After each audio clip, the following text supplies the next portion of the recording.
In this question, they are saying for a ball moving on a smooth, frictionless surface, choose the appropriate option that will make the following statement physically correct. Okay, so let's go with this. Chalo dekhte hain what we can do.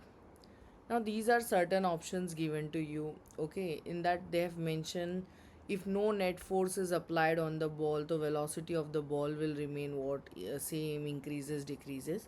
So before getting into this like options, I'll just quickly go through one simple sa concept so that you can answer those quickly. So firstly, let's say कि this is any ball. Fine, let's say कि ये मेरे पास क्या एक ball है. अब इस ball पे ना बच्चा दो फोर्सेस लग रहे हैं. एक फोर्स जो है ना, मैंने इसको राइट साइड के डायरेक्शन में दिया है 10 न्यूटन का, और दूसरा फोर्स जो है हमने क्या किया है, इसको अपोजिट डायरेक्शन में दिया है. Again it is like 10 newton का. Understanding? So we are giving equal and opposite forces. क्या हमने प्रोवाइड किया है? Equal and opposite force. तो अगर इस कंडीशन में अगर बॉल मूव कर रहा होता तो वो मूव करेगा, अगर वो रेस्ट पे होगा तो रेस्ट पे रहेगा.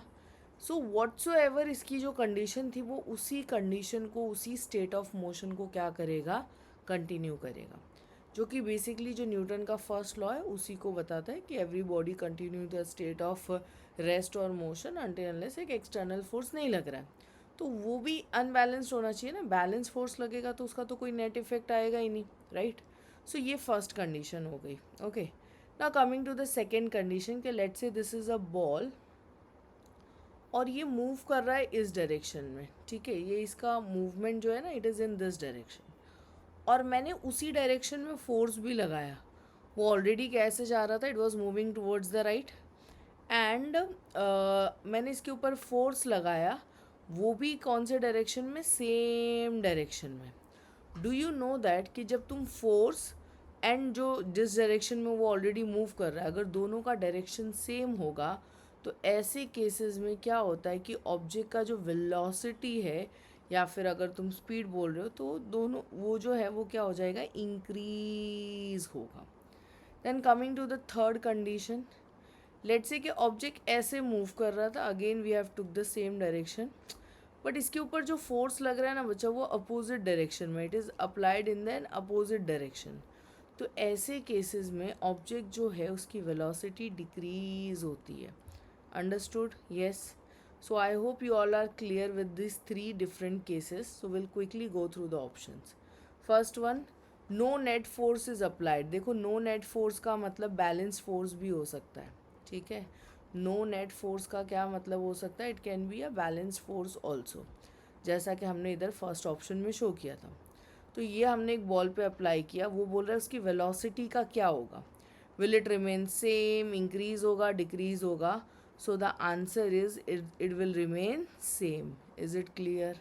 Yes. Next one, in if a net force is applied on a ball in the direction of its motion. ठीक है, तो यहाँ पे जो मैंने मूव लिखा है, यहाँ पे तो मोशन भी लिख सकते हो. You could have also written this as what, motion. तो जो बॉल है ना वो एक डायरेक्शन में क्या परफॉर्म कर रहा है, मोशन परफॉर्म कर रहा है, और उसी डायरेक्शन में हमने क्या प्रोवाइड किया है, फोर्स भी प्रोवाइड किया है. कैन वी से दोनों का डायरेक्शन सेम है? येस. तो I hope you all are aware कि इस केस में क्या होगा. Yes, very good. It will increase. So it will not remain same, neither it will decrease. Yes, it will increase.